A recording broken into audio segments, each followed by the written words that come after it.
Black History Month, otherwise known as the African American History Month, is an annual observance in both the United States, Canada, and the United Kingdom in consciousness of outstanding people and events in the history of the African diaspora.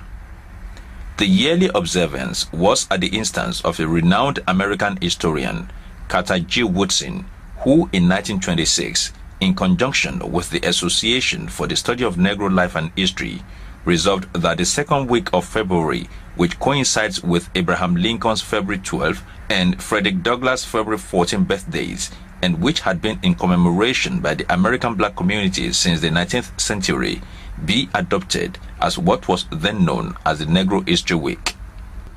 Apart from celebrating outstanding people and events in America's black history, the Black History Month also places primary emphasis on coordinated teaching of the history of American blacks in the nation's public schools, a disposition premised on the fact that if a race has no history, it has no worthwhile tradition, becomes a negligible factor in the thought of the world, and stands in danger of being exterminated.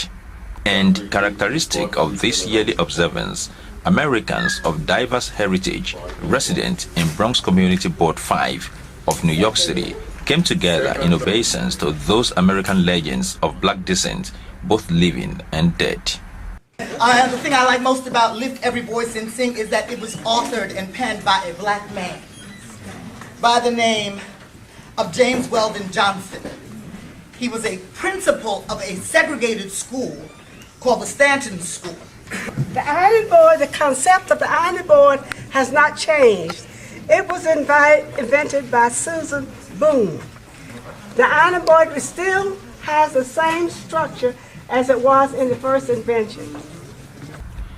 The community board chairman, Dr. Lola Omotosho, said with its diverse population of African Americans, diaspora Africans, Hispanics, Caribbeans, Asians, and whites, the community relates as one big family and sees the contributions of the black race to the growth and development of the larger American society as monumental. Not just 1 month in a year, even though February is short. Fortunately, we have a good year this year, so meaning that just for 29 days, but I'm 365 days. I'm black. How about you? Always. Always. Okay, thank you. Others submitted that the enviable exploits of the black race, particularly in the area of inventions, were being under-celebrated even among fellow blacks due to lack of knowledge of these giant strides, and challenged everyone to be more involved in the advocacy for the black agenda by helping the younger generation of blacks be more aware of their history, strength, and opportunities. We have impacted the very world that we live in. If you do not tell your kids give me 50 black kids, and I'll bet you they don't know that the light that is orchestrating the traffic was made by a black man. You got to understand what type of people we are giving people. Now we got to just give ourselves, and how we give ourselves is begin to tell your children.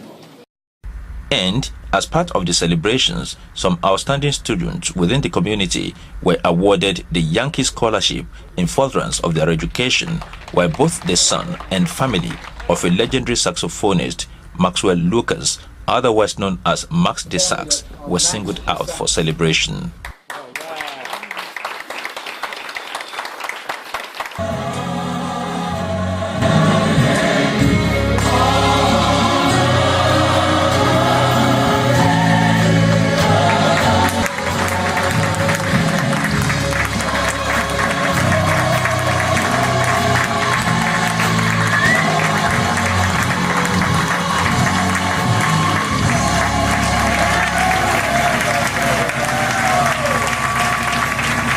From the Bronx in New York City, Adeshino Anidugbe, Ogtv News.